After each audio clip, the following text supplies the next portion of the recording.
Thanks, Yadi. Did you want to say anything on behalf of Dominican writers first?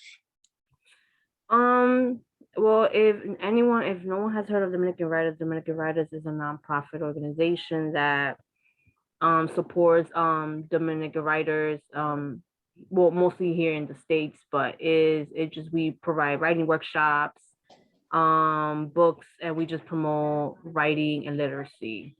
And yeah, that's what I wanted to say, but you could take it over. Okay, all right, thank you.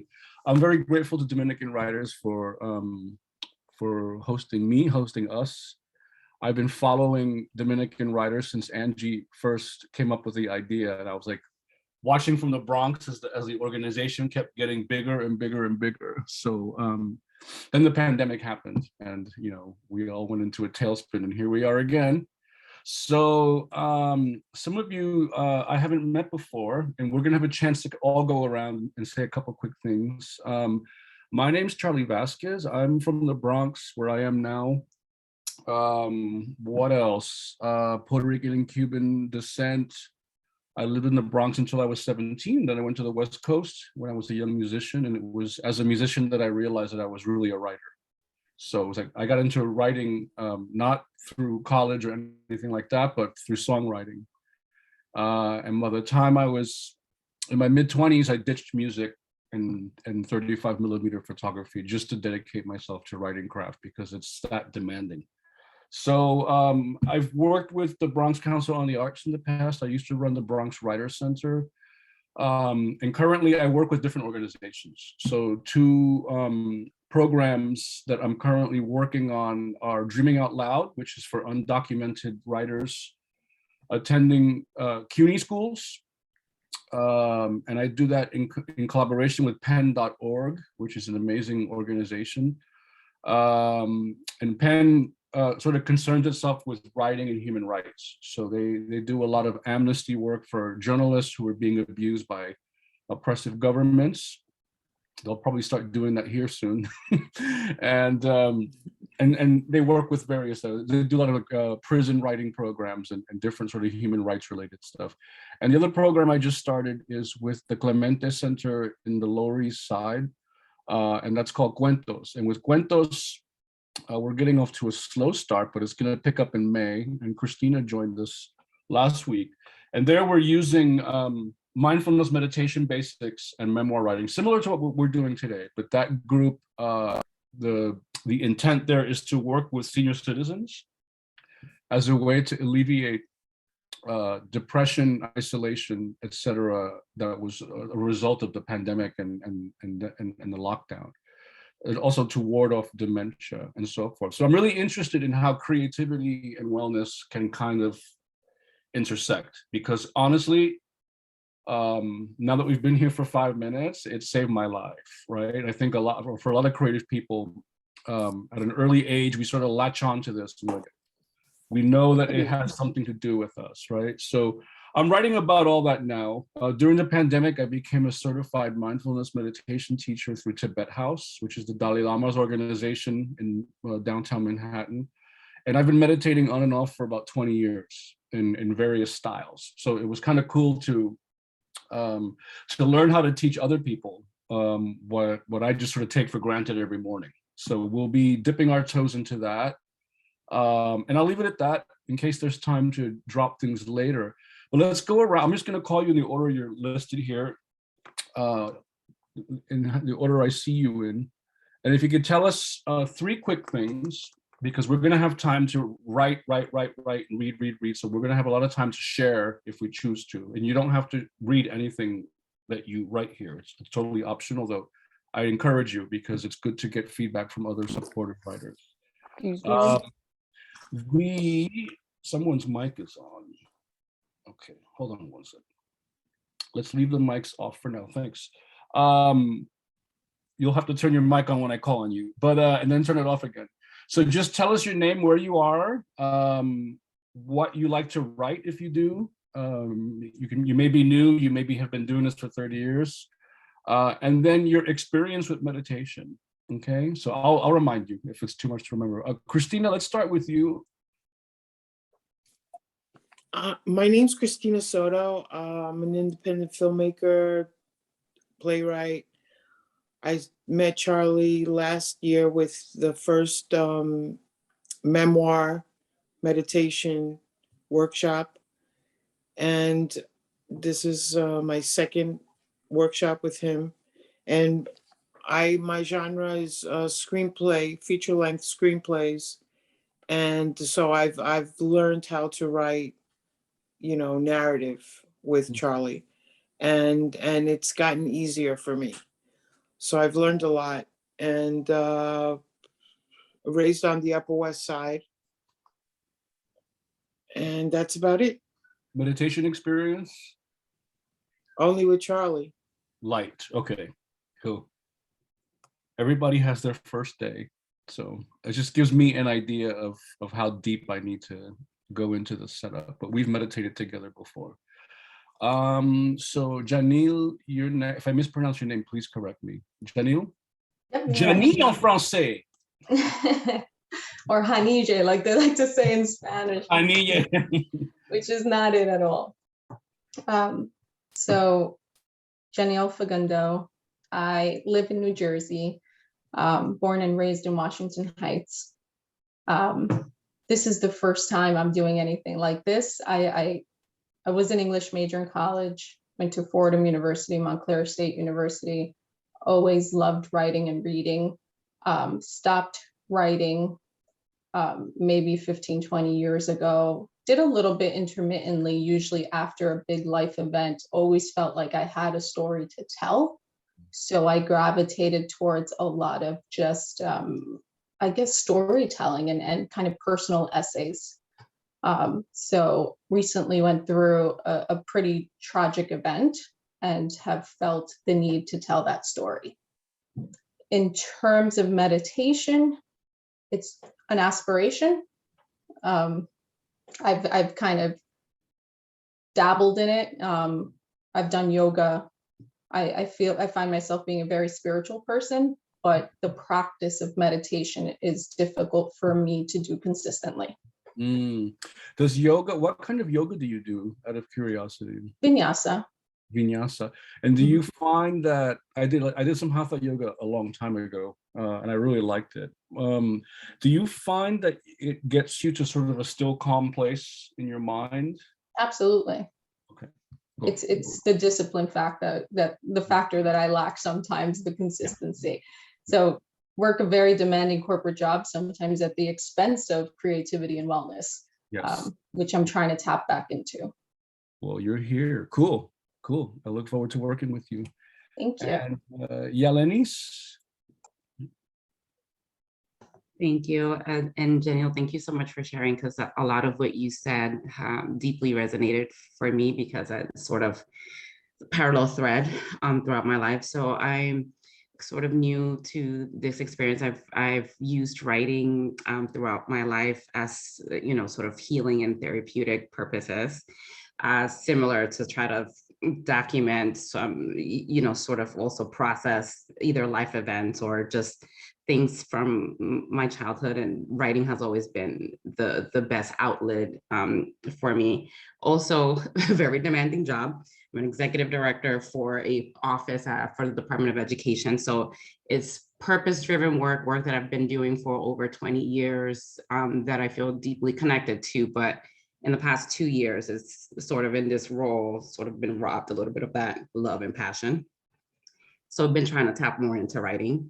And then also during the pandemic, sort of also trying to do a little bit of that meditation to deal with like anxiety. And, meditation on a very basic level, like using apps type of thing. And then doing that, I've sort of being able to tap a little more into writing. And so I've been writing a lot more, and also the same, like personal essays. Would love to do a collection of personal essays. But it's sort of been on and off, for the past like 10 to 15 years. And it's been more also like a confidence thing, like sort of like in the back of your mind, like what makes you think you can do this type of thing. So I think, and my husband actually bought this workshop for me as a birthday gift. So sweet. Yeah. Very sweet. Cool. And I'm in Roosevelt Island right now. So by way of, I grew up in the South Bronx as well. by Burnside, 4 train. And then I lived in Queens for 17 years when I met my husband, mom of 3, and been in Roosevelt Island for about 3 years now. Cool. Well, such a cool part of the city. I love going there. Yeah, it's an interesting place to live. Like, if people come here to visit and like be a tourist, but it's an interesting place to actually live. I would think so. I would think so. Yeah, I'm in Port Morris, so it's like super industrial by the South Bronx waterfront. I grew up by Pelham Parkway in the Bronx Zoo. It's really green and pretty. So this is a big swap in air quality. But it's home for now. Yeah. Thank you. Yadi, did you want to share anything? Yes. Yep. Hi, my name is Jadi.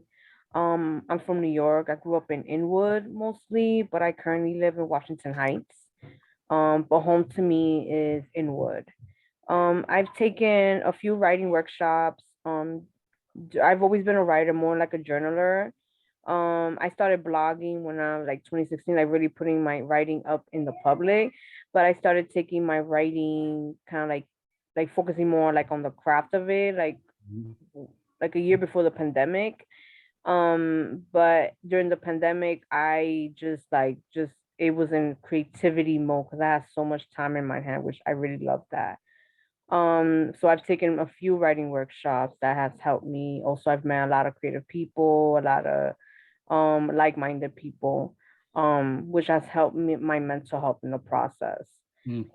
I mostly write creative nonfiction, but I am currently reading a lot of fiction and poetry to help me write a story that I've been writing for almost 2 years. Meditation, I recently just reintroduced meditation into my life because I do have also a very demanding job that takes my time away and just yeah, that's that. So I just time myself for 15 minutes and just kind of like quiet my mind. But yeah, but it's been well so far. Cool. I'm Yeah. glad to hear that. Thank you. You're welcome. And last but certainly not least, Gloria Cabrera. Hi, everyone. Hi, Charlie. Hi, Christina. Nice to meet you. I'm a California Chicana, originally from the Bay Area. I grew up in Hayward, and my family, they're from California too. They're from the Central Valley. So I am one generation removed from farm workers. Me too.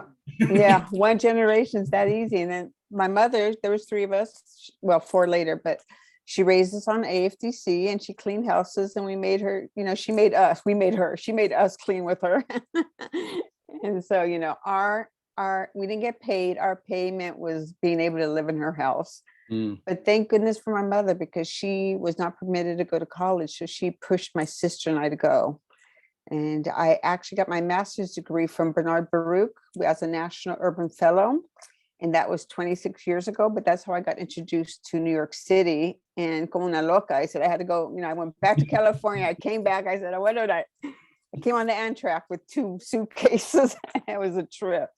But I've been here 26 years, and, I wasn't raised to think I could be a writer. I am a first generation college student, first generation professional who supported herself with a career, right? I got no handouts, but then 17 years ago, I was injured in a car accident, and it was pretty serious. So I am officially disabled. I have hidden disabilities.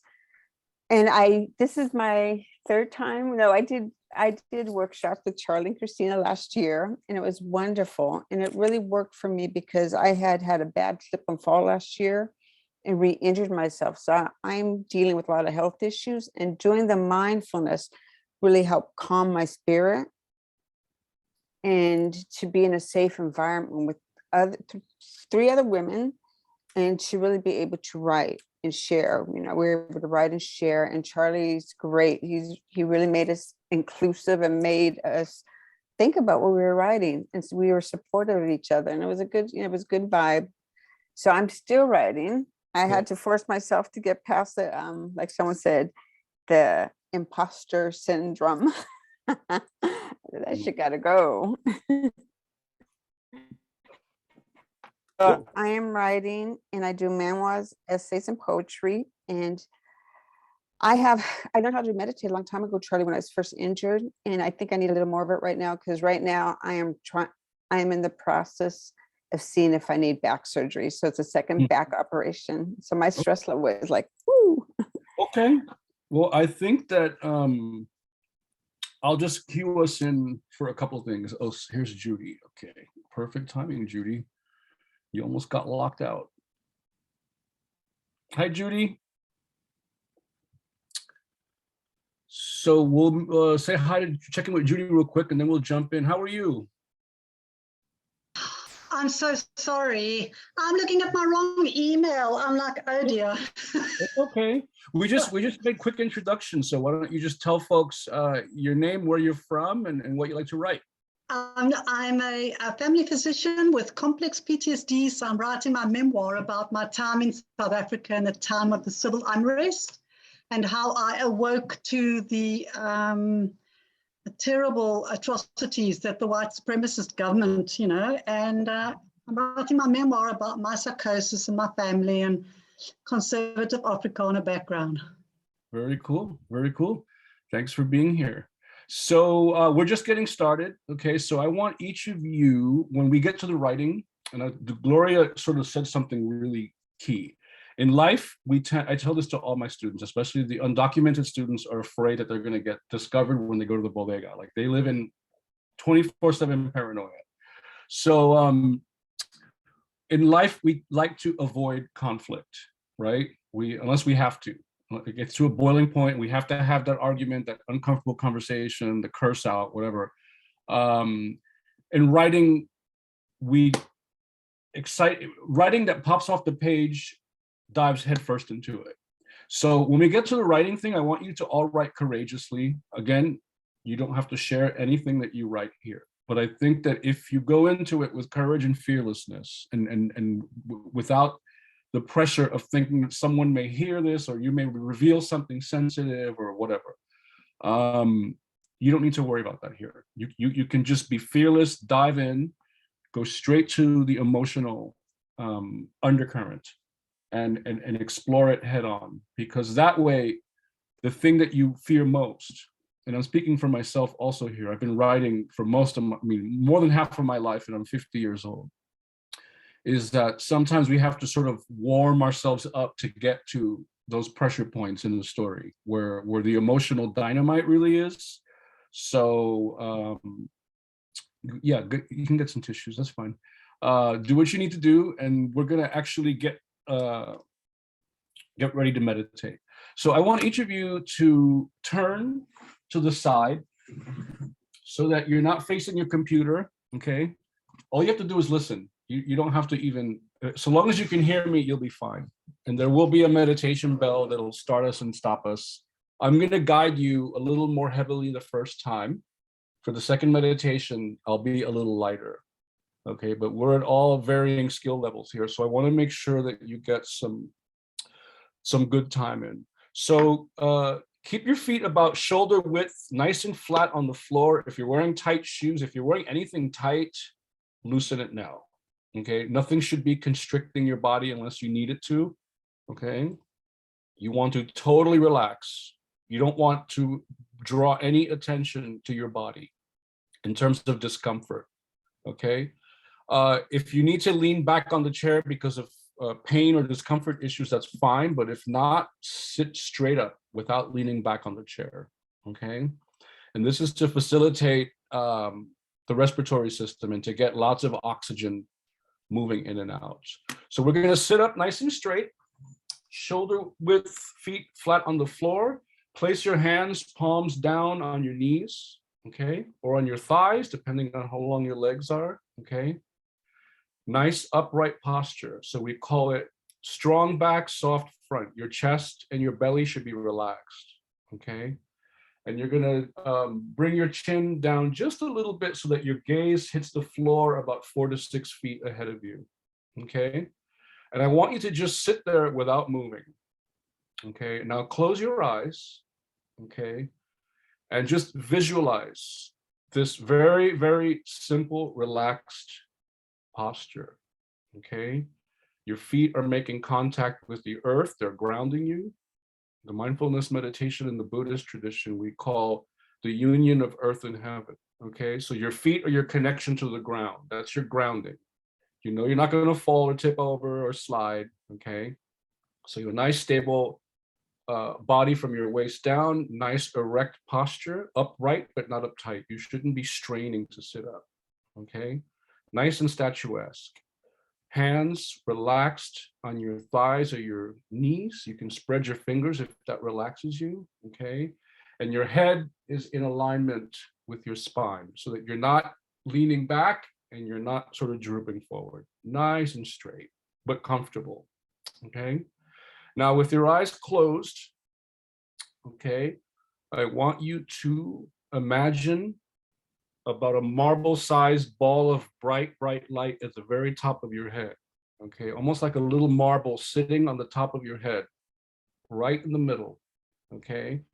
And it's bright, like looking at the sun bright, okay? And it's also warm. This is a source of warmth and light. And I want you to just breathe normally for now, okay? Breathe normally. You shouldn't even have to think about it. I want you to visualize that bright marble of light and warmth at the top of your head to start expanding so that it illuminates the entire inside of your head down to about your neck, okay? And just keep your awareness on the glowing light that has now sort of encompassed your head, okay? And that ball's gonna keep growing, okay? And it's gonna grow some more until that light moves down your neck, into your chest, okay? Down to your belly, down your arms, all the way to your fingertips, okay? So the top from your waist up is now glowing all the way to your fingertips in this sort of warm, bright light that should be comforting, it should be soothing, it should be illuminating. And that ball, that brilliance is going to grow some more until it moves down your legs, past your knees, all the way down your feet, to your toes, so that your entire body is now luminous and glowing and relaxed and warm. Okay, so leave your awareness at your feet. Okay, feel the bottoms of your feet making contact with the floor. Okay, keep your awareness there. And we're going to do a quick body scan before we sit to meditate. Okay, and you move that awareness from the bottom of your feet back up your legs all the way to your waist. If you're holding any tension in your legs or in your feet, your toes, release it. Okay, and from your waist, we're going to move that awareness up into your belly. If you're clenching your belly muscles like I do, let them go slack. Okay, your chest should be relaxed.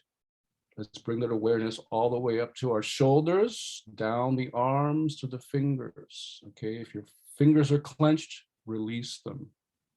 Okay, you should be sitting upright but not uptight. And then up into your head, into your jaw. If you're clenching your jaw, release it. Relax your face muscles. Okay, nice and easy.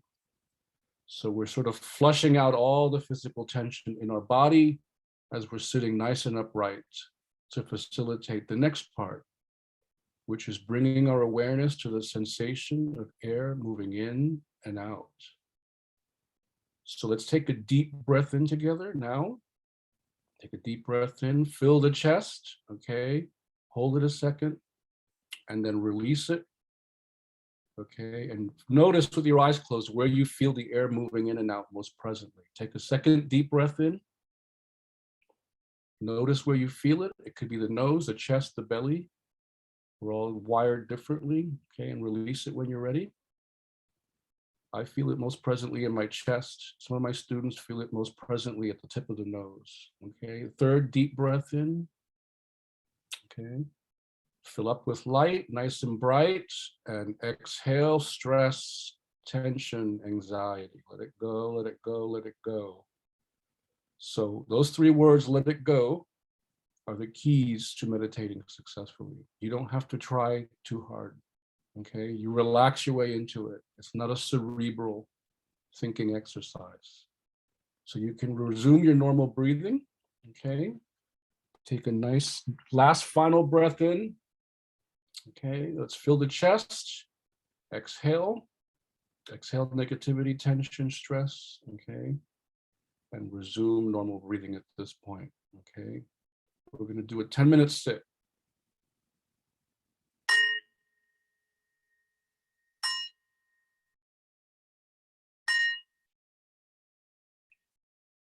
We keep our awareness on the sensation of air moving in and out. And as will happen, you'll start thinking, it's okay, just catch yourself. Whenever you catch yourself drifting off in thought or thinking too much, whether you're meditating correctly or not, bring your awareness back to your breath. Your breath is the anchor for this meditation, okay? When you catch yourself drifting, be gentle with yourself. Just bring your awareness back to your breath over and over again.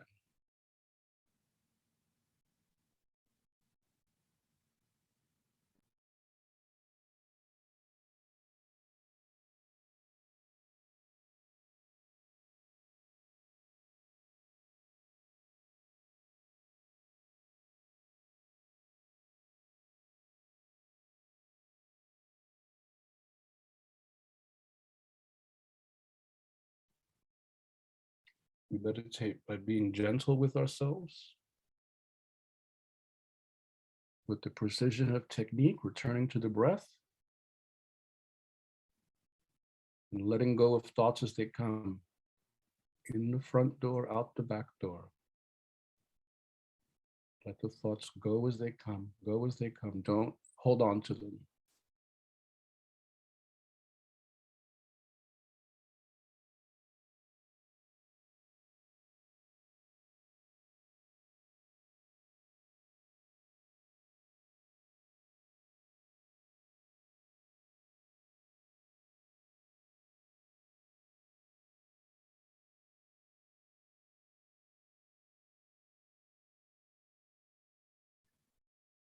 Nice and easy.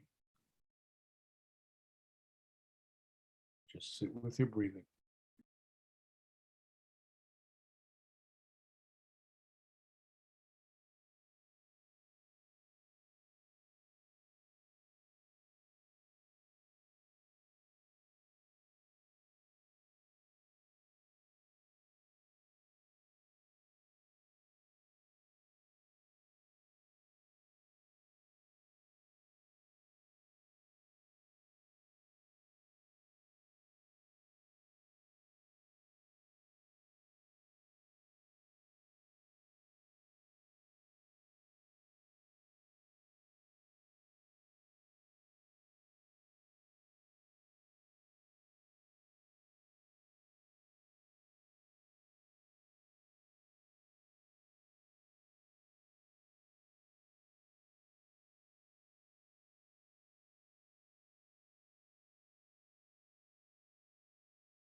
Sit with the sensation of air moving in and air moving out. And let the rhythm of it settle your body and mind. Okay? Give yourself some permission to take some time out, to sit quietly, to still the nerves, and to become friends with yourself, nice and calm.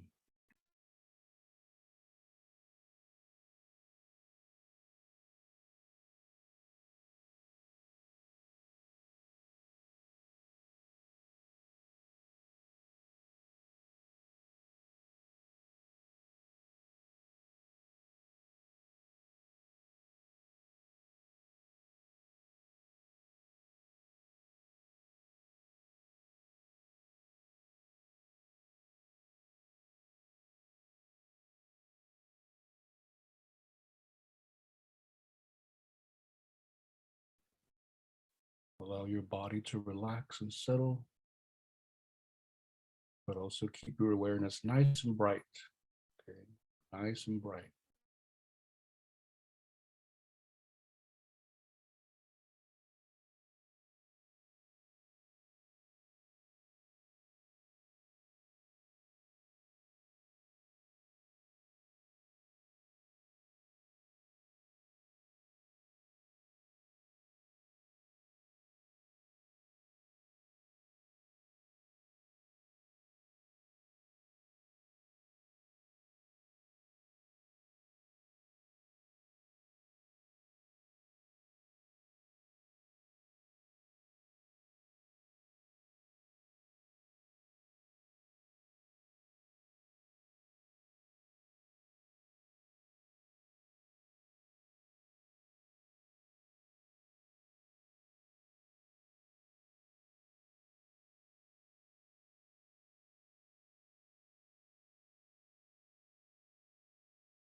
Keep coming back to the breath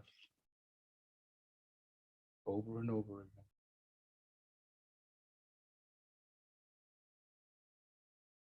Let it settle you into stillness.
Back to the breath over and over again. The mind can be sneaky.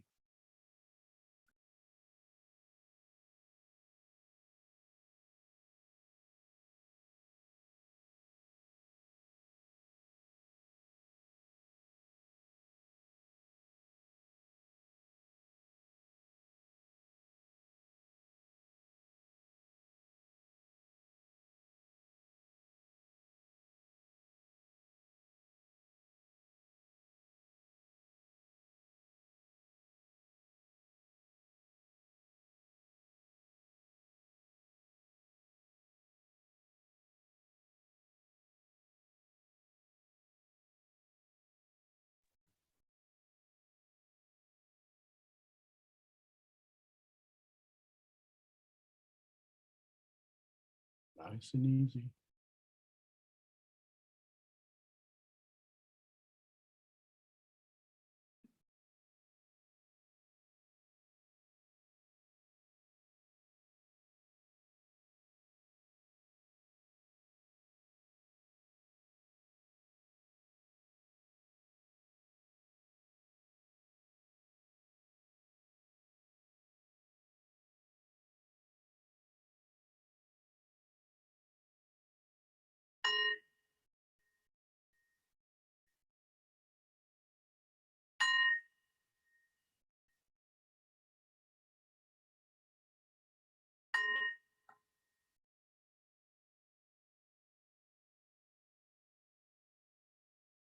Okay.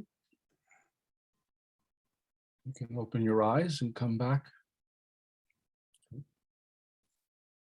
So, without overthinking it, okay, before your mind starts taking over, I want you to write about what's on your mind, okay? And I want you to, it could be about the idea you came here wanting to write about, it could be about the meditation.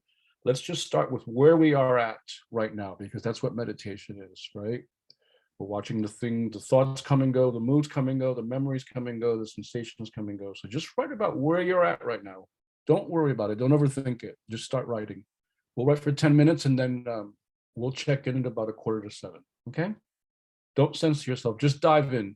Be fearless, be brave, okay?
Looks like you're writing away.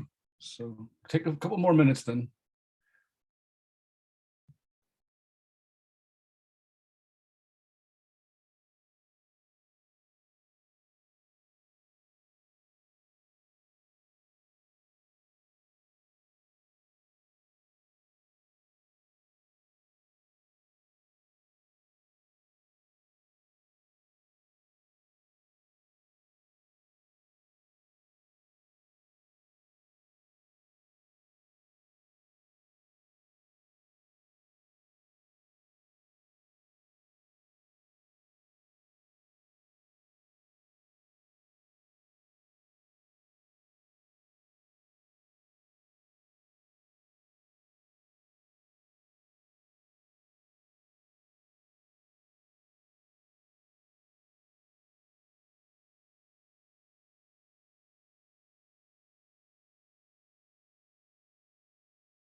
Okay. Anybody feel like sharing?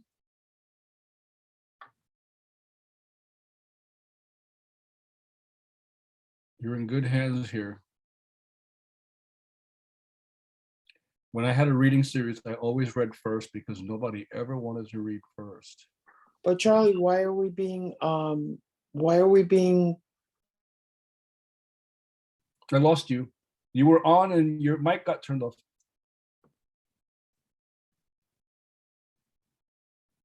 I heard you and then I didn't. now? Yeah. Why are we being recorded? Dominican Writers is recording it. They record Mm. their. Yeah. Anyone else? No. Could I'll read it. okay, cool. The other option is just to talk about stuff that may have come up or how you approach the writing prompt. When I was meditating, I thought about my friend who I'm mad about.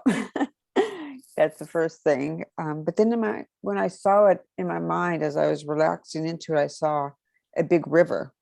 I saw a river in a meadow, which was significant to me. And I found myself kind of pulled into that river and thinking about the qualities of it, feeling it through my body. But then I found myself composing a poem. So I just want to share a little bit of my thoughts. A river of Ochun, water is life. Ochun is life. I am life. I am water. Inviting, cool, wet thirst. Surrender to me. I invite with cool, clear waters. I seduce all who find me. I give life to those who drink me. The image of a large river popped up in my mind. I thought of all the ways water transcends and transforms. Ochun transforms, hence I am changed too. Okay, I'll stop there. Cool. How was your meditation, Gloria? Excuse me, my cat just decided to sit on my lap. She's pulling my headphones. I really felt when you were talking about the light and I was relaxed, and I really felt that sensation in my body that helped me relax. So I felt like I needed more of you, Charlie. Well, just for those of you who are newer to meditation, you may find like on Monday, you'll have a calm sit. On Tuesday, you'll have an anxious sit. On Wednesday, you'll have a boring sit. We don't always get to that wonderful, calm, clear, focused place. The longer you do it, the more often you do. But I've been meditating for a long time. And sometimes I just sit with my anxiety for 20 minutes and I just look at what it looks like. So mindfulness means dealing with all the seasons of the mind. We're not just zoning out and zenning out. That's kind of a misconception. We do experience really blissful feelings quite often, but there are times when that doesn't happen. So you just like having a bad workout at the gym, you go back the next day and hope for a better one. So I like to check in with people to see the tone of their meditation, because after you meditate with people for over a long period of time, you can kind of see their sort of ups and downs. So if any of you sat with anxiety or other distracting emotions, you'll get past that at some point. Anyone else want to share? Yeah, please. I can go next. I was following along with you, and even the guided part, sitting still with myself, even though I've been avoiding trying to sit still with myself for a while. I got stuck with the light, the ball of light. And that's what I just kind of in stream of consciousness started writing about. Release, fear, silence, isolating thoughts, breath, checking in, balancing the ball of light, struggling to penetrate darkness. How do you let light in when all you want to do is fight? The ball of light rolls in circles on top of my head, searching for a way in. Remember those goodie bag toys where you had to carefully manipulate the ball around the maze, and with the right precision, adjusting your angles, it drops. This ball of light is stuck. I contort, I beg, but my angles are off. And right now, precision can't help. Mm. And how would you, what's one, that's really nice. What's one adjective that you would use to describe your meditation? Frustrating. It was frustrating. You were thinking a lot, or a lot of things coming up? A lot of feelings come up. Yeah. I think in trying to release. Yeah, it gets easier with time. You're so right. We store a lot of stuff in our body. And like you were saying, you were trying in your piece of writing how you've been doing everything but wanting to sort of sit with yourself and just be. At some point, those feelings and emotions can sort of manifest as other things. So I went to recently to an in-person meditation event downtown, and I almost had a panic attack. And I think it was because I was sitting in a space with people like that for a long time. And I realized at that moment, Janil, that I had been storing all this sort of anxiety. I'm a very anxious person anyway. I've been storing it in a way that I never even thought. And everybody was really cool. It was a beautiful space. And my heart started like pacing. I started sweating. I almost stood up from the meditation and went to walk for a few minutes, but I was able to breathe my way out of it because it's all mental activity. And once you learn how to breathe past the mental activity, whether it's pleasant or whether it's anxiety inducing, it's all your mind doing things. And the longer you meditate, the easier it becomes to diffuse those moments when they happen. So, but you were able to sit the whole time. Was there any pleasant moments at all, or? There was. I kept redirecting my thoughts, trying to block them and just focus on the breathing, and I was able to successfully do that. And there was a point where even in kind of the patterns of breathing, you feel a little lightheaded too. But that wasn't a bad thing. It just was part of the process. It's good for me to know. All right, cool. It helps me to help you in the long run. So, all right, anyone else? Thank you. Yeah, I can share. Sure. We'll get to all of you, don't worry. Yeah, I think I started writing this piece that I just started to jot more thoughts down. I started to write this piece about 6 months ago, and it comes from childhood and witnessing my mom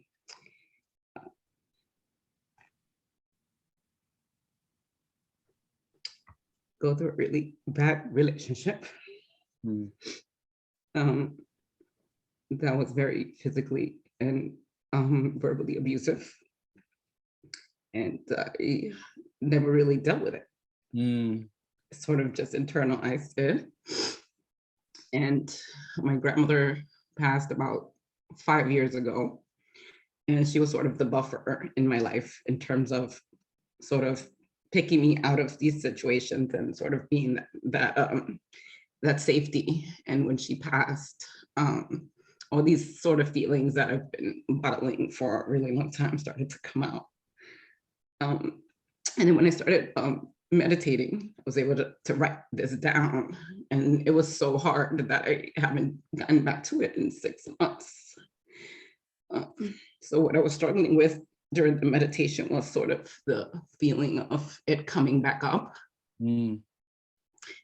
And sort of like, I need to continue to deal with it, so that I can heal sort of that little girl inside of me. Yeah. So, I mean, I won't read the whole story, but sort of like the story starts with like a really traumatic, you know, moment where we were in his car and he was pointing a gun at my mom's head. So the part that I started after the meditation was about the internalizing. And as I heard you say, Charlie, about like just how you learn to internalize things where you're asked to sort of forget these experiences or like not speak about these experiences, and sort of how they kind of seep into you and pour out in different times. So I wrote, but forgetting has been about internalizing instead. It showed up in my painful shyness as a kid, almost mute and speaking only when spoken to, blending into my surroundings, sitting, watching others and not participating in my youth, just existing, existing long enough to avoid the questions, the feelings, because I was supposed to forget. It showed up in my relationship later on in life when playfulness between two people who loved each other turned into a lashing out. When I perceived that playfulness as an assault to a boundary I didn't even know I had. I hit my boyfriend, I scratched him, and I bit him. I blanked, I panicked, I raged. It seeped into my bones as I tried so hard to forget, and it found its ways to pour out of me and infect. I couldn't trust words. The shoe was always dropping at any moment. The gun, the blows, the words filled with poison, the witnessing, the helplessness is still lit with me. I relate to that a lot. Thank you for sharing that. That was all of you.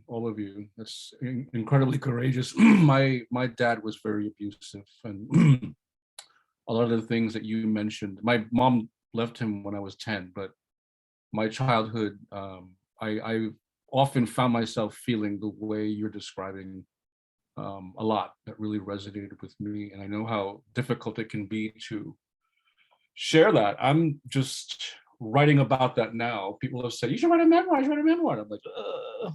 And I started doing it about a year ago. And there were things that I thought that I had moved on and healed from that period of my life that I'm still holding on to. And quite honestly, I think it gets easier for me.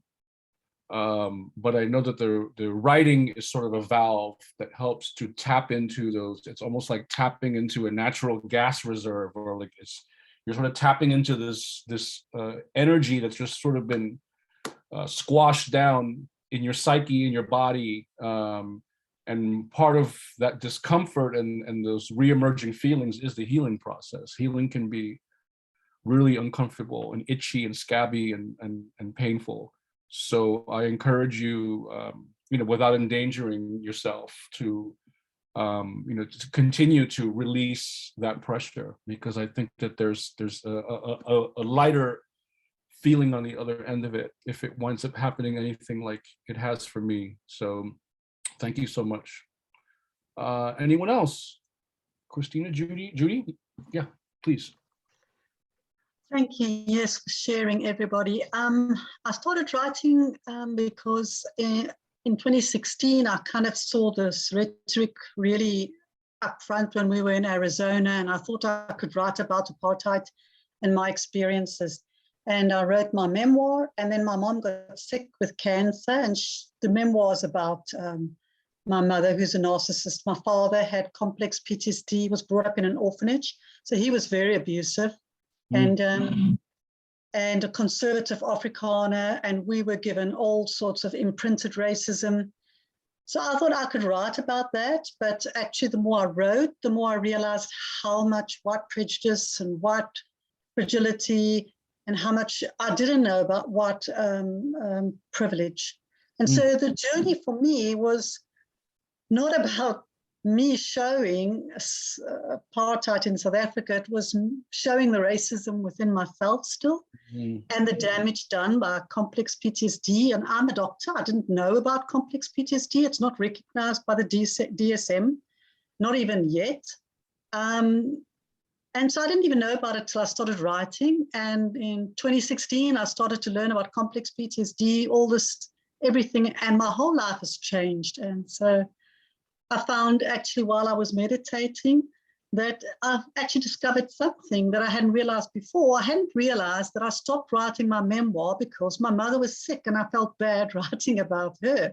And so after she died, I returned to my memoir. So I didn't actually realize that until I had this meditation. And I actually meditate a lot. So thank you, Charlie. That was actually kind of like, wow, that's why I stopped writing my memoir. I then wrote a whole lot of manuscripts, which I shelved one after another because I was so stupid. I wrote them in person of color. Sorry, but that was just how stupid I was. I shelved one manuscript after another, and I'm back to my memoir. Well, we're all growing every day. So are you in South Africa? No, I'm in Canada. Yeah, Canada. I'm in Canada. Okay, cool. We're in Canada. Rural mid BC. I work now as a family doctor, but I'm also now, because of what I learned, I'm working as a BC echo pain specialist, and also as a complex PTSD and pain consultant in my small community. Cool. Well, so writing has made my life completely different. Welcome to the virtual East Coast. Have you heard you? Thank you. Christina, before we move on to the second hour, no quieres compartir. Okay. Okay, I'm Charlie and the whole group. I'm so terribly sorry. I had the time down till 4 o'clock here, and I have a meeting that I have to go to. Actually, it starts at 4. I'm going to be there 50 minutes later, I told them. I'm so glad I found it. My husband said, "Did you try the other email address?" And I was like, "Ah." Well, I'm going to keep in touch with all of you moving forward. Oh, thank you so much. Cross again. Okay. Thank you very, very much. All right, folks. So let's mute our mics. She was so cute. She's so hot. Sort of cosmic. Let's take our seat. Okay. Let's sit down our meditation seat. That means turning to the side. Okay. We're going to do this a little differently this time. Okay. Let's turn to the side. Okay. Put your hands face down on your knees, shoulder width, feet on the floor. Okay, get comfortable. If your chair has wheels, try to find a spot where it doesn't roll around so that you don't have to try to keep balance. You should just be able to sit up without having to try. All right. And we're going to focus a little more deeply on the breath, because I think a lot of us, speaking for myself, we're holding on to just a lot. This has been an insane period, and we're coming out of it, and it doesn't always feel good, you know. And I think I also am holding on to a lot from way before the pandemic. So we're going to be good to ourselves, and then we'll do some more first-person testimonial writing. So we're going to sit nice and upright, nice relaxed front, nice upright back. Okay. Tuck your chin in so that your gaze hits the floor 4 to 6 feet ahead of you. And you can either meditate with your eyes open, as some of you do, or with your eyes closed if it's easier. It's usually easier to learn with your eyes closed. Okay, in Tibetan meditation, we meditate with the eyes open, but that's can be quite an adjustment if you're newer to it.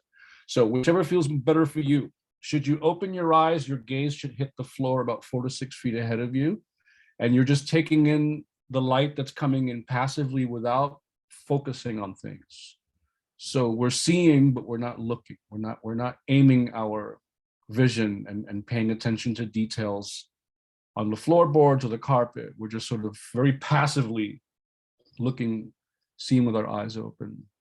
Okay, nice statuesque posture. Now let's take a nice deep breath in. Okay, fill your chest up. Fill your chest up, fill your chest up with light, warmth, hold on to it, and expel, okay? And when you breathe in as far as you can breathe in. When you exhale, exhale as much air as you can exhale without hurting yourself. Let's take a second deep breath in, fill the chest cavity, okay? Without hurting yourself. Fill, hold it for a second, okay? Visualize all that negativity and tension and expel it, exhale. When you exhale, get as much of that stale air out of your lungs as you can without causing yourself discomfort, okay? Let's take a third deep breath in. Nice and deep, okay?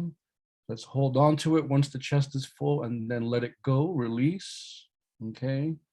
And expel all that stale air and negativity from your chest, from your lungs. And let's do one more deep breath in when you're ready, okay? Fill up with light, fill up with warmth, hold it for a second, and exhale. Let all that negativity go. Let all that negativity go. You can resume normal breathing now, okay? So give yourself a minute for your breath to settle. I'm going to set my timer up. And we're going to bring our awareness to the bottom of our feet again, okay? Keep your awareness at the bottom of your feet, the sensation of your feet touching the ground, okay? This is your earthing, this is your grounding. Okay, so nice and still, okay? And let's bring our awareness up our legs all the way up to the waist. Notice if you're clenching anything, okay? Let your body go slack. From your waist, let's bring the awareness up into the bellies of the torso, up to the neck, okay? Relax, relax everything in its path, relax your belly. Bring your awareness from your shoulders down through each of your arms to your fingertips. Okay, relax your arms, relax your fingers. Wiggle your toes, wiggle your fingers. Make sure they're nice and loose. Okay, and from our neck, we're going to check in with our jaw. We're going to check in with our face muscles. Okay, so that our entire body is nice and slack and not holding on to any tension. So just so you know, the most popular places that we store tension are the jaw, the face muscles, the hands, and the belly, okay? So check in with any of those. If you feel them get tense while we're meditating, notice it and let it go. In mindfulness meditation, we sit with the sensation of air moving in and out, okay?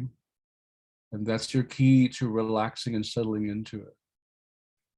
At this time of the day, we've been on the phone, we've been working, we've been doing whatever we've been doing. We've been with our families. There's a lot going on right now in our minds.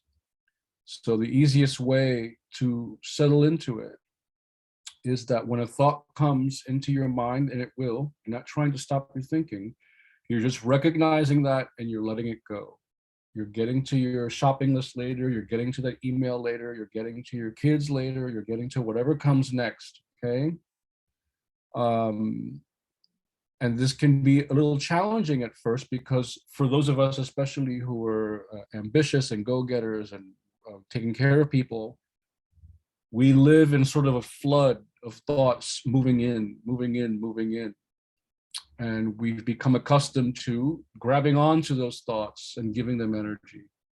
So when we meditate this time, I want you to pay attention to thoughts that come into the mind stream, okay? Just notice as they come and go, okay? Normally, we're standing in the middle of the river with our back to the current. And we're investing emotions into everything that comes along that current, that passes us from behind us moving forward.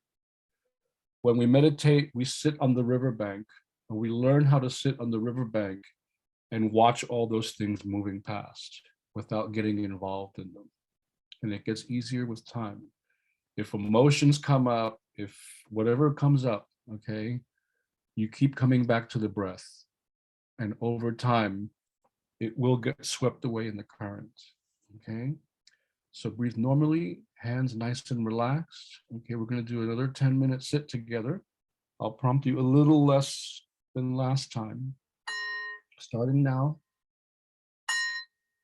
Bring your awareness to the sensation of air moving in and air moving out. If you feel it at the tip of the nose, keep your attention there. If you feel it in the chest, keep your attention there. If you feel it in your belly, keep your attention there. And when you drift off, which will happen, you're not trying to fight that. You are trying to recognize it happening, and you're going to bring yourself back to the breath, okay, over and over again until the second bell. I'll be a little more quiet this time, but just sit calmly. Observe what comes up without getting involved in it, okay? As if it was something you were watching.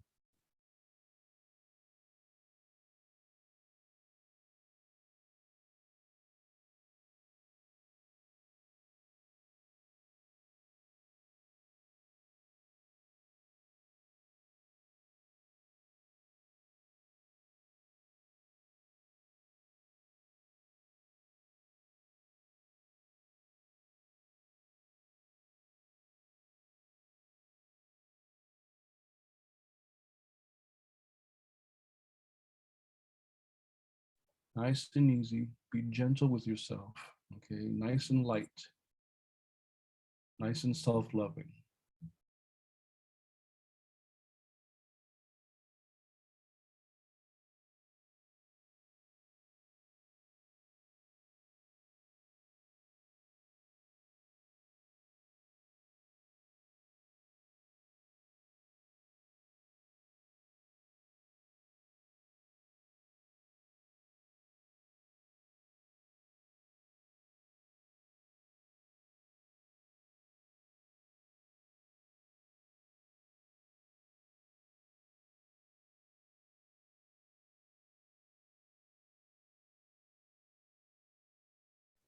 Nice and easy does it.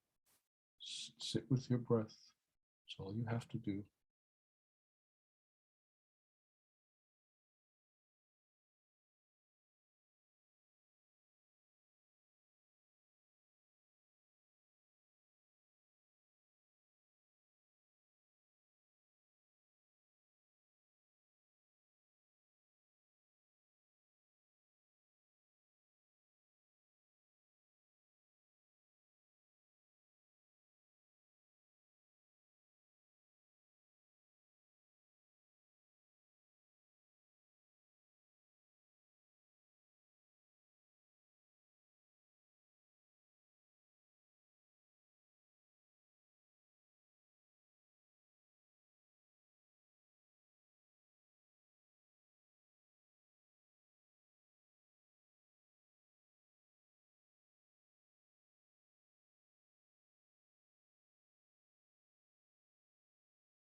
Your body relax. Keep your awareness nice and bright.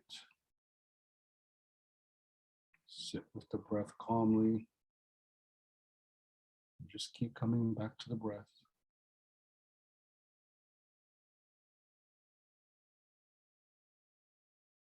You can visualize your body lighting up with bright, warm light on the in-breath. And whatever comes up in your mind can go out with the out-breath. Okay, so use that out-breath as like a flushing mechanism to clear your mind.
Nice and easy, nice and easy.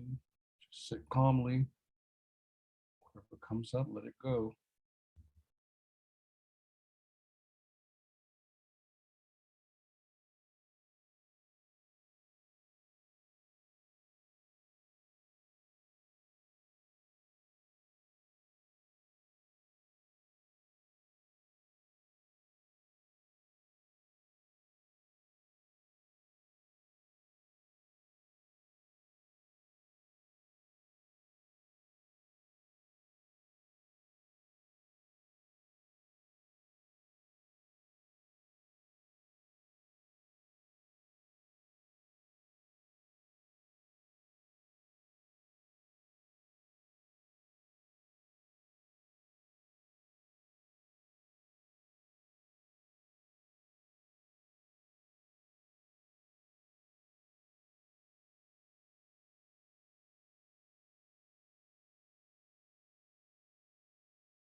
Okay.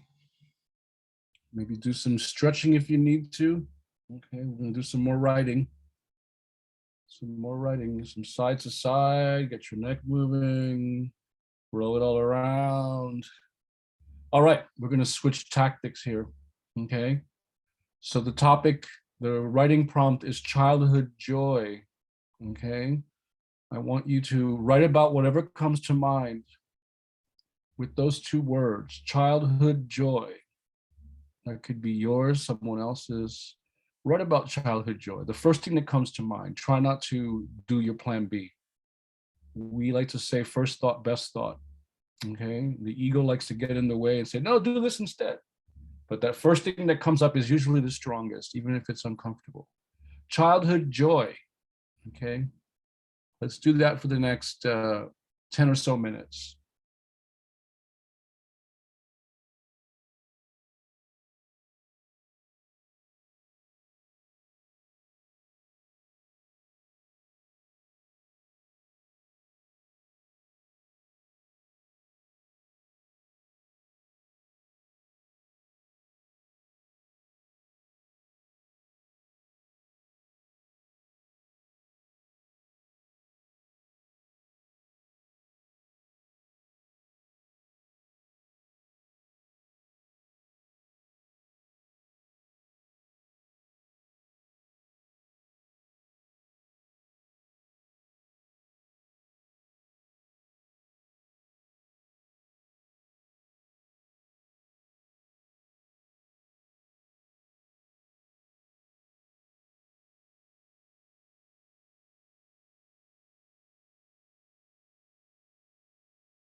All right, one more minute.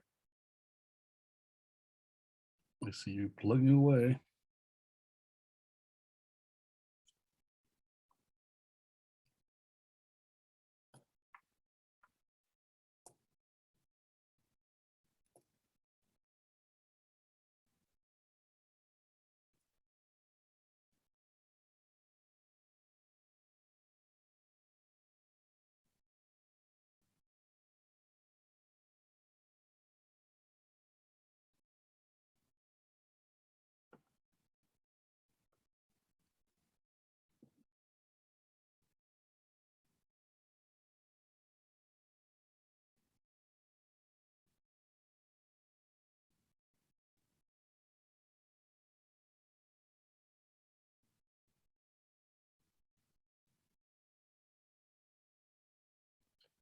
All righty.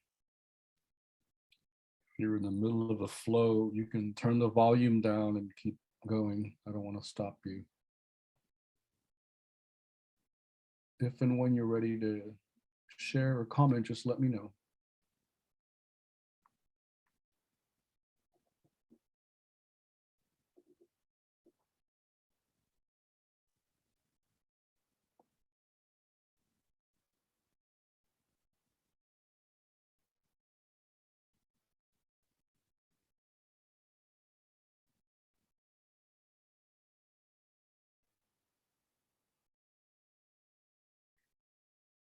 Any comments, ideas, observations, anything anyone want to share?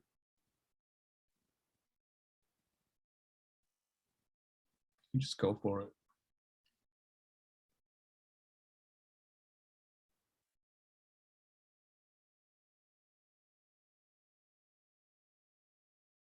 Or just share with us how you chose to approach the writing prompt if you don't want to share it.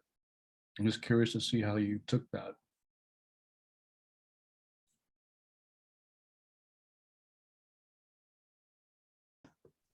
I can go. Okay. Yeah. Oh, Oh, go ahead. No, No.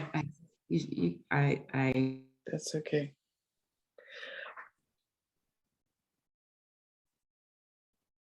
Oh, you turned your mic off. You'll lose you. Oh, now? Okay. I just wanted to say to you that I could identify with what you were sharing. And, you know, it's very painful to hear someone else say those same words. But if she wants to go now, does she want to read now? Or do you want to read? Yeah, thank you so much. I appreciate your words.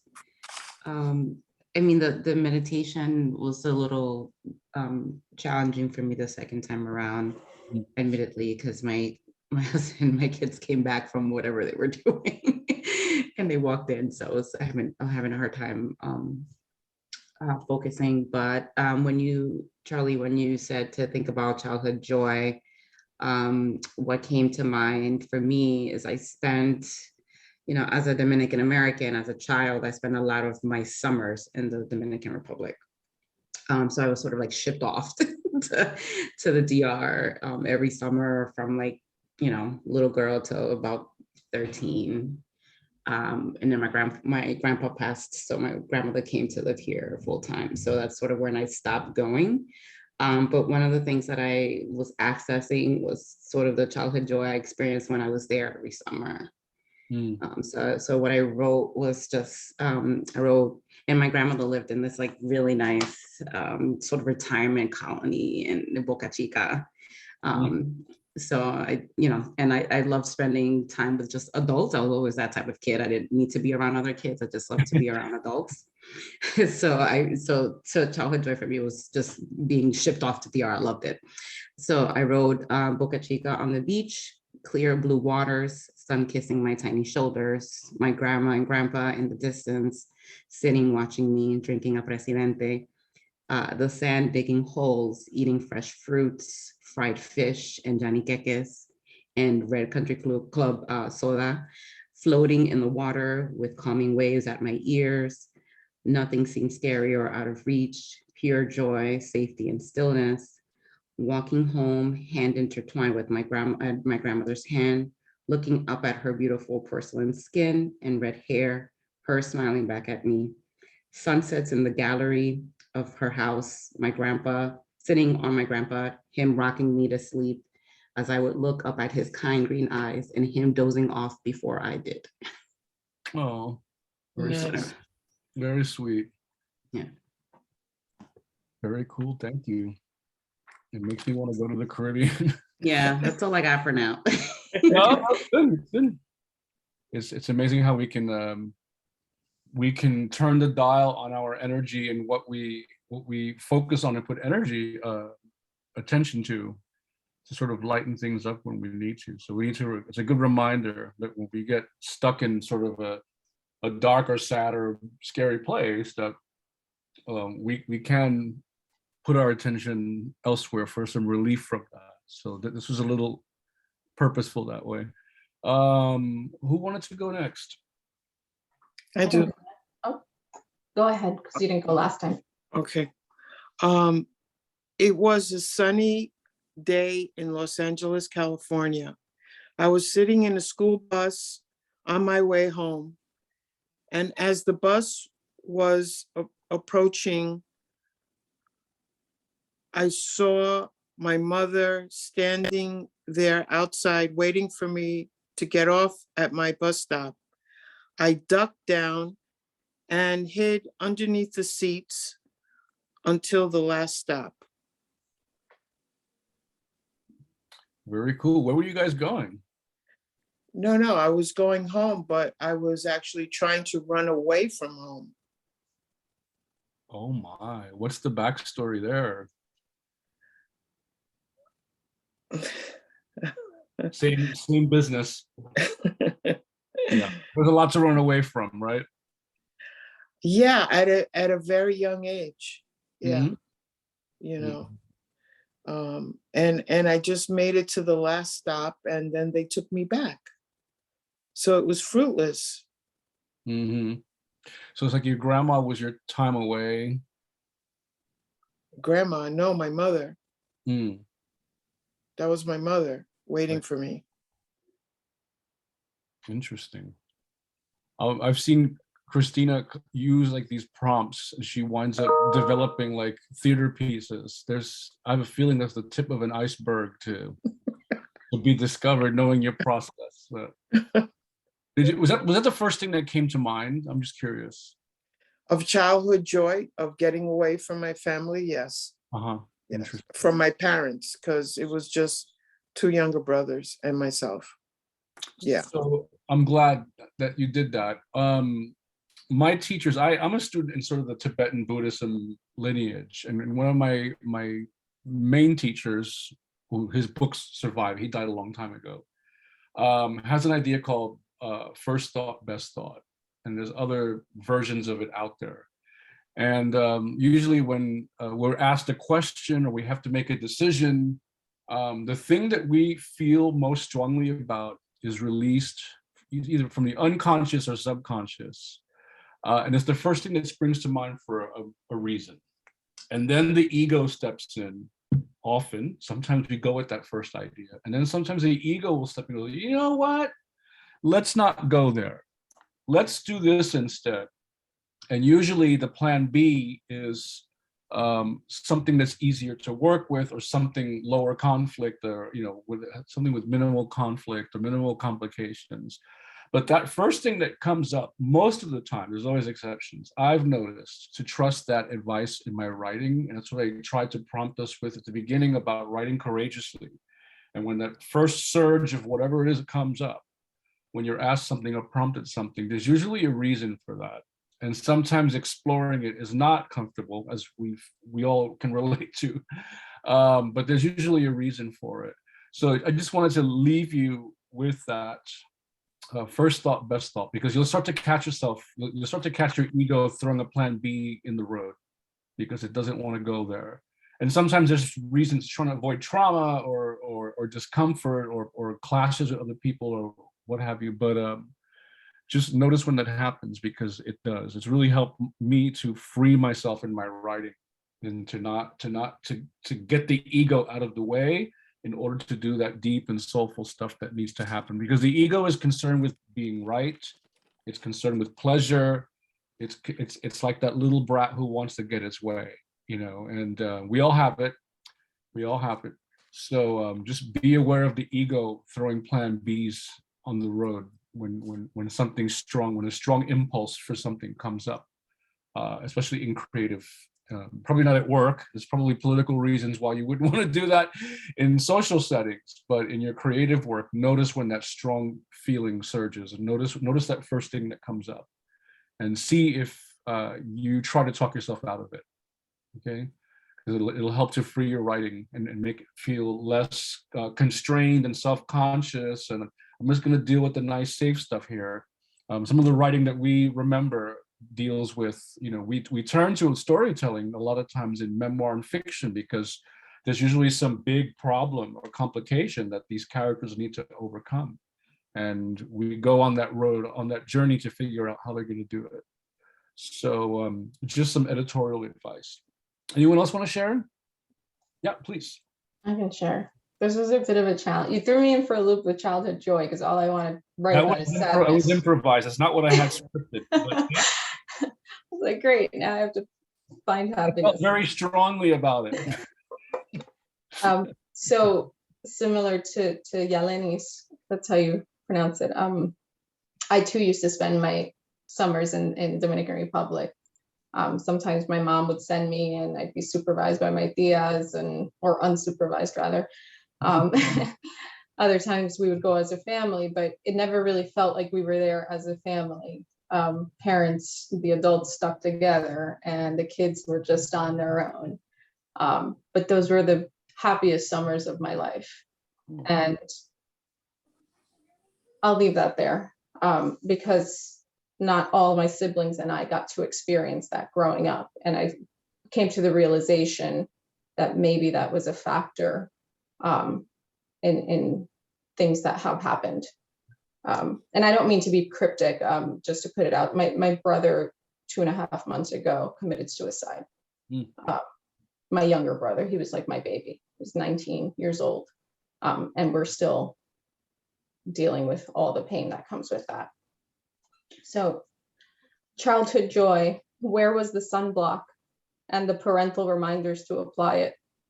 The distant cackle of the tias chismeando, leaving us to our own devices, forgetting we exist. My primos and I are Cristobal Colon, exploring the sand, the water, and we are free. Hours pass, and only the blazing Dominican sun slowly turning our 10-year-old virgin skin into chicharron tells us when it's time to go in. I'm burnt, it hurts, but would never dare complain, because tomorrow we do it again. There's more joy to be had, ours and theirs. Wow, beautiful. Thank you for sharing that. My youngest brother has been has had a couple of attempts at what your brother did, and it's I can't imagine what that loss is like. I've lost a lot of people in my life, but I've never experienced that particular shade of grief. Do you happen to be the oldest of your siblings? Yeah, so yes. So I'm the oldest of 5. So I think I know where you're coming from in that for me, I had a relationship with my grandparents. I was the first grandchild of my mother's, Latinos, we tend to be closer to the mother's side of the family. So I have very vivid memories of being with my grandparents and going shopping with them and helping them cook and do stuff. And I find that as the siblings get older, then they died, somewhere along the way. And my youngest siblings is also one is adopted. Never had that relationship with the generation older than my mom, whereas I did. And I liked the viejitos in my family were very amazing storytellers. So like Yalenis, I loved being around all the old people because they were always, and I didn't go to the Caribbean until way later in life. neither to Puerto Rico nor Cuba. And I didn't grow up with my Cuban family. I grew up with my Puerto Rican family in New York. So when they would talk about, the old country, and they were like this source of like these treasure boxes of story. And I think that for those of us who get to benefit, and it is a privilege to have that connection, that direct link to the parents of our parents, there's something, it has, I think, to do with identity. And I think for younger people who don't, speaking on behalf of my youngest brother, there's like this, there's like a disconnect, and I think technology has made things worse for young people. Yep. In that it entertains them, it distracts them, but it doesn't provide them the same sort of organic development that you get from these real life relationships with people. Yeah, it's going to be a healing journey for you, but these tools are here for that purpose. And before we leave today, we'll discuss ideas, and I'd like to hear from each of you if there's something down the road that I can organize that could help us to do this work in the long term. So thank you for that. And I'm very, very sorry. I'm very, very sorry. Gloria. ¿Qué onda, chica? Yo estoy aquí ¿Qué onda, pensando. loca? Vato, mi vato. Go ahead, keep on trying. I'll throw it back. Vato. Vata, homegirl. ¿Qué pasa, homie? And that I grew up Chicana little writing, and I was a homegirl. I was a little cholita, so we rode like that back then. We had our Spanglish, like Cholo Spanglish, right?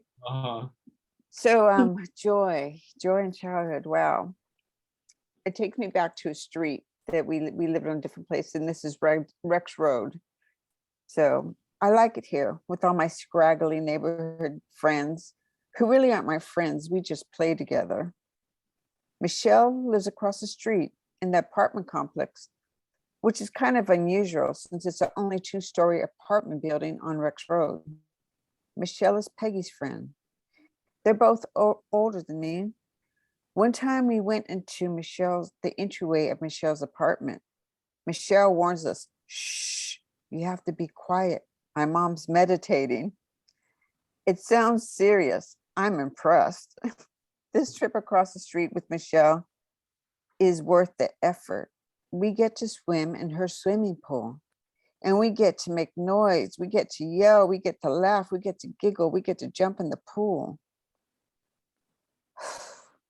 Well, it's kind of funny because up the block across Foothill Boulevard is a store that sells pools. I guess they sell pool. I'm not quite sure, but they have a pool there, and the friendly man gave us permission to swim in his pool. It has a slide. He said, sure, why not? It's good for business. People who see kids swimming here maybe come up to see us. It was fun. It felt like a secret pleasure. Kind of like that one time we went swimming in the pool behind Michelle's Boulevard when her mom was meditating. Nice. The first time I ever heard about meditation. Our activity, that's hilarious. And where exactly in the Bay Area did you grow up? I grew up in Hayward. So it was Hayward, San Leandro, Oakland, and then San Francisco. Then this way was Fremont and San Jose. So we were kind of in between the two prime areas of Chicanoism. Very much so. Yeah. Thank you for sharing. I love to hear about the mom who meditates. Who's she? We never saw her, but we knew she meditated. You couldn't see her for that reason. Not at all. Yadi, I didn't mean to not call on you, but I just keep seeing the Dominican Writers logo, and I'm not seeing your face. Did you want to share anything with us?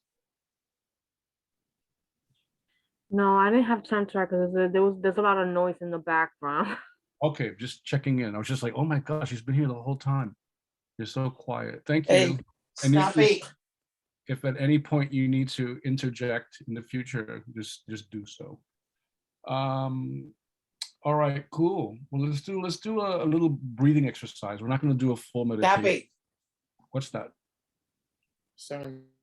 Okay, mic's off. All right, cool. So Yeah, no mindfulness. We're just going to do some relaxation breathing. You can actually sit facing the computer if you want to, or you can turn to the side or turn your screen off, okay? But let's just sit like we're going to meditate. We're not going to do a full meditation, okay?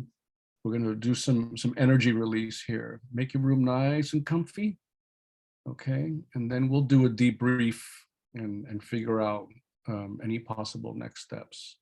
So you can put your hands on your knees as if you were meditating. Okay, you can close your eyes. Close your eyes so that there's no light coming in. And we're gonna do some breathing exercises. Feet nice and grounded. Okay, nice upright posture. Okay, take a deep breath in. Okay, in. Hold it for a second and release. Okay. And with this exercise, we're filling up with light as we inhale. Okay, take a second deep breath in. Breath in. Hold. And we're going to exhale any sort of tension, negativity, emotion we're holding on to the best of our abilities. So use that out breath as kind of a sweeping, you can sweep stuff out. Deep breath in. Hold. And expel. Breathe out all the way. Okay. And when you're ready, take a deep breath in. Fill up with light, warmth, and expel. Okay. Expel all the way. We'll take another deep breath in. Fill up with warmth and light. Hold it when you get to capacity. And expel any tension, negativity, any emotion you need to lighten, okay? Breathe out all the way. Let's take another deep breath in. Okay. Fill up with warmth and light, hold it. And expel, okay? Visualize all that stuff flowing out with the out breath. We'll do one last one. Take a nice deep breath in, rewarding yourself for all your hard work and courage. Hold on to that and expel what you need to expel, okay? And you could just keep your eyes closed for a second, okay?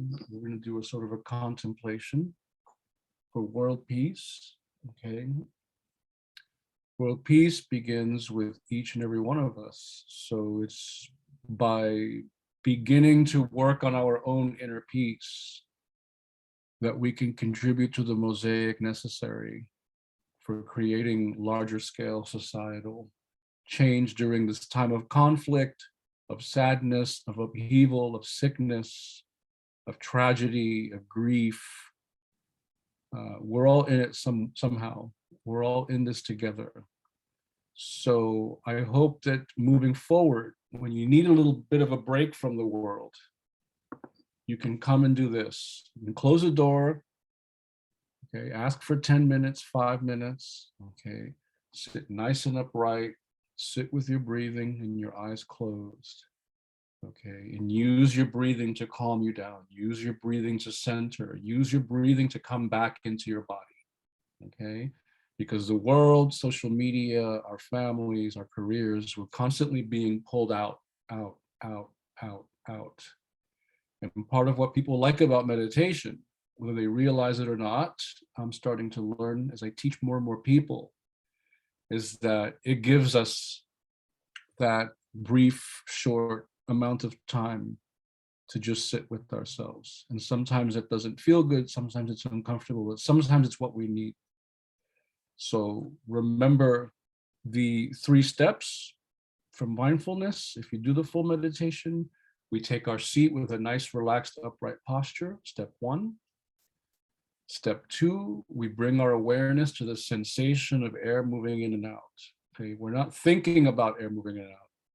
We're paying attention to the feeling of the air moving in and out, where we feel it on the body. So it's very visceral, very body anchored.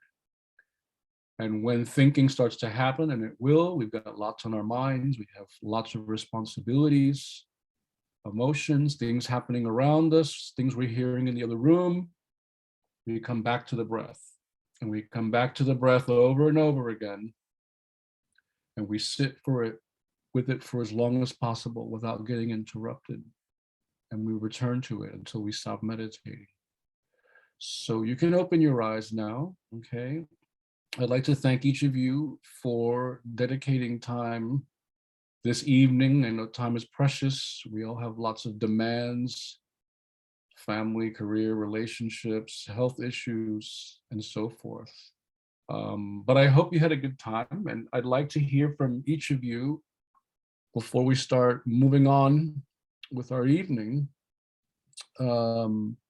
If this helped you, and if there's anything that would interest you in the future along these lines, along the lines of using creative writing and contemplation exercises, breathing exercises, basic mindfulness to promote our healing and dealing with the things that we carry during such a complicated time. So Christina, we'll start with you. I'll start from the bottom this time. Any closing ideas, comments, wish list items? I thought it was really good, especially since I had a tough time getting here today. You know, I was really resisting. And so I feel like I accomplished a lot being here. You know, I'm in a different space, you know. Yeah. And I want to thank you, and I want to thank everyone else that shared. You know, it was I think that it was very intimate, you know, today. So I would like to see more of this. Yes. Okay. Thank you. Thank you for your creative resistance. Thank you. Cool. Yeah, Lenis, you're next. Yeah, so my husband, as I mentioned, signed me up for this course. I followed Dominican writers on Instagram and sort of never signed up for any workshops, or I just didn't feel like I was in a place where I had much to contribute. And I think after doing this, this workshop today, and hearing from these wonderful ladies that are on this call, I feel sort of a little rejuvenated and like feeling like I just need to dive in and need to sort of, again, let go, like, as you said, Charlie, let go of the sort of the ego and dive into more consistent meditation and sort of trust my gut and my instinct a little bit more. So sort of what I'm walking away with too. Cool. Thank you for sharing that. Thank you for going there. That can be a really vulnerable, difficult place to be, but it may have been something you needed to do, you know, and maybe the one thing I'll say is that in the last, something that I did do, as I heard Janelle share her story about her brother, and I'm so sorry, sort of being in that space a few years ago myself and doing sort of that grief counseling and journey. I would have never 5 years ago been able to be in this space with people I've never met and shared what I shared. So yeah. That's courageous. It is a journey. Yeah. And meditation's a journey. Meditation, like any practice, is a journey. Being a parent is a journey. You have your good days, you have your bad days. But it can bring benefit over the long term. If anything, you get to the what mindfulness means is that over time you get to, even after like a week or if you have a couple of really good sits, you start to learn how to perceive your own thinking objectively instead of just being in your head and being a victim of all your emotions. I mean, it still happens, but you learn how to go take 2 or 3 steps back and go, okay, let me watch what's happening up here or wherever the mind is. We don't even know where the mind is, but you learn how to observe your mind directly, and you learn your triggers. You learn how to, in my case, you learn how to respond to situations instead of reacting. I can be very hot-headed, and not always in a good way. So you learn how to sort of step back and learn how to watch what's going on in your mind as if you're sitting in a theater or watching it on your computer, without just being caught up and going through the motions of it. And that's a really it's a great self-care tool over the long run, because you start to catch yourself when you start going into those downward spirals and those places when you go, you can actually develop the tools to pull you out into a better place. Doesn't mean that we don't experience grief and all the negative emotions, the difficult emotions. We do, but we learn how to create a little bit of distance from them, as well as with the positive, wonderful emotions. So cool. Janine, I have it sounds I like love the way you say my name. I too was resistant today. I found the flyer for this course. I've been a lurker on Dominican writers for a really long time. And I saw this course come up right before I was going to Dominican Republic to be with my family, my nuclear family, for the first time altogether away since my brother passed away. I always had in the back of my mind, this is good, because I feel like after what has happened and what my brother has went through, I feel like his story needs to be told.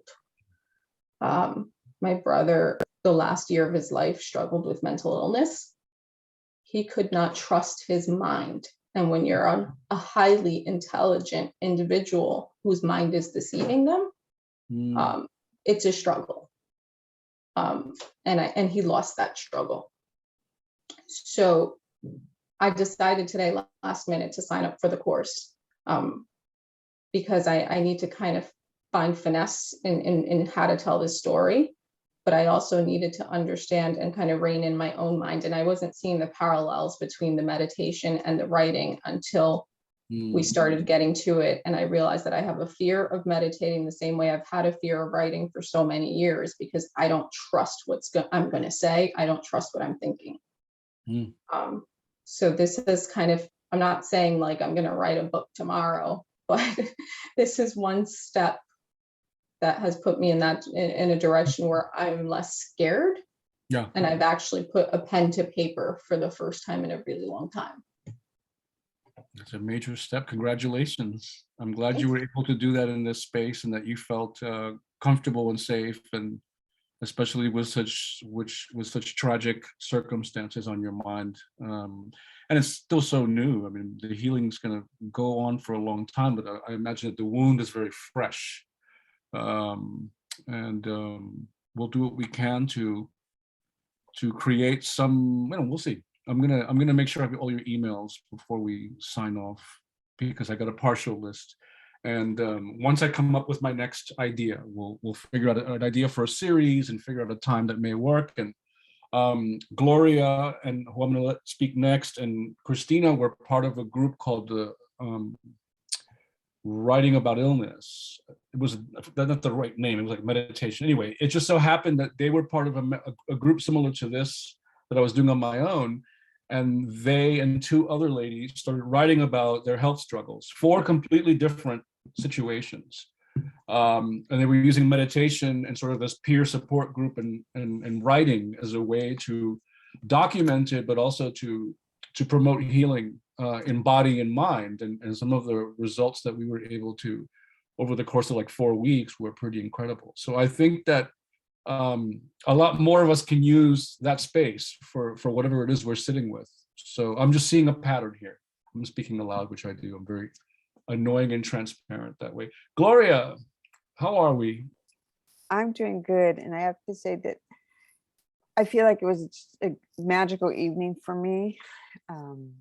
I woke up not feeling good this morning, in a lot of pain. I had to cancel a date. I finally got a date. I had to cancel it. I'm like, I just can't do it. I can't show up for you. I need to rest. I need to sit down today and just rest and feel good. When I sat down with you, and everything that people shared really resonated with me. You know, I have ridden my way through sorrows. And that's what my poetry was about, just coming through those really hard places. So yeah, I understand. And deep grief. My aunt just died in Dia de los Muertos, and I sat in very deep grief, deep lights off, everything, just in silence for 2 months.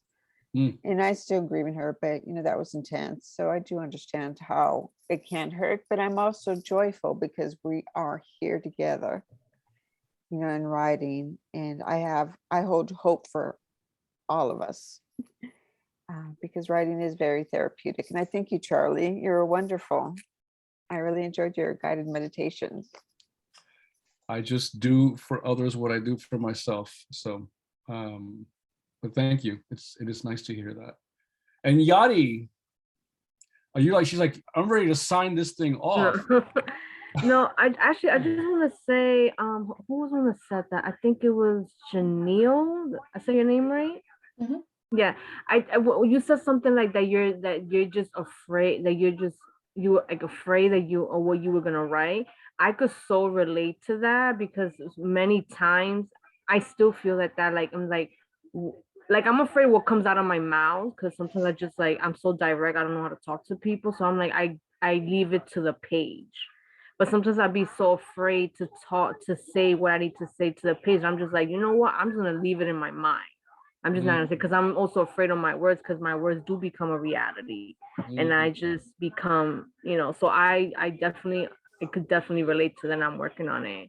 I also want to say something. This was a really good class. I was like observing everybody, and it was very well. This group is very. It was really good. It was intimate, which I felt like it gave the vibe, why it went so well. I also want to say something. I heard something earlier because there was a lot of noise in the background earlier. Someone said something that it was something that we have to own ourselves, like who we are. But earlier this morning, I was doing a writer salon, and then we were introducing ourselves, and I said something that I write poetry, but I'm not a poet. And then the facilitator corrected me, like, no, you write poetry, you are a poet. So it's something that I'm working on to kind of like acknowledge, because I have this idea, like, this is what a poet is. And if you're not that, then you can't call yourself a poet. But it's like, no, I have to define myself. What is that? So that's what I'm working on. But I think this class was very well, and I would like to see more of it. Thank you, Yadi. Yeah. Years ago, when I was at the Bronx Council on the Arts, I was working with a very good friend of mine, Alicia Anabel Santos, who used to run the New York City Latino Writers Group. She's Dominican, Brooklyn Dominican. She's since moved back to the DR. I don't know what she studied. She's opening up like a women's healing business or something. But she's good friends with Angie, who runs Dominican Writers. And they invited me to do workshops with the women's community there. And I took her to lunch, and I'm like, you know, I've never worked in like women's only spaces. So, you know, I need some, I need some advice. And she's like, you know, this was like 10 years ago, so things may have changed. And she said, you're going to find that with a lot of the girls, a lot of the women who come to our workshops, a lot of them just need the permission. They feel like they need the permission to write. Like it was always this taboo idea, this forbidden idea that you couldn't do that. You know, and I think of my mom's generation and like Latinas who grew up in the 60s, like my mom did. You know, to become a writer was like, you know, a preposterous idea. You just never really embraced that. But yeah, anyone who writes is a writer. Anyone who writes poetry is a poet. And then people confuse that with author. Author means that you're publishing your work and you're making it public. And that's the transition. Some writers never publish. Some writers never become authors. But anyone who writes, even if you journal at night, you write, right? You run. So just to make sure I have you all, let me read these emails off, because a couple of folks signed up and didn't make it. So just bear with me and then we'll go. Okay, so Christina and Gloria, I have your emails. Judy couldn't stay. Is your husband's name Carlos? Yelenis? There's a Carlos who signed up. Is that for you? No. Patrice English? Oh, yeah, Lenny's, you signed up. So I don't have Janille's email. Yeah, my husband used my It's email. a different last name, so Perez, do you have Perez J19? Perez J19, J19 at email. Gmail. Okay. And I'll make a separate list. And I have Yadi's email because Angie sort of queued us up early in the week. All right, cool. Well, listen, thank you all so much. You've inspired me. My schedule gets really crazy, so sometimes I'm able to do this and sometimes I'm not, but I was missing it and I wanted to do it from a slightly different angle, and I'm glad that Angie agreed to host me. So thank you to Dominican Writers. Yadi, please extend my gratitude to her when you talk to her and to the organization. It's so wonderful to see the amazing work you're doing. And I hope that we can all sit together again soon and figure out what comes next. So I'll send a thank you email out by tomorrow or so that you have my email. And I'll keep you all updated on what's coming. I don't know what it is, but it'll probably be something like this, where it'll be like, like a 4-week, 4 Fridays, or whatever the thing is, where there's more of like a structure to it. But I wanted to get a temperature read, and it's very favorable. So thank you all so much. Okay, peace be with you. And we'll talk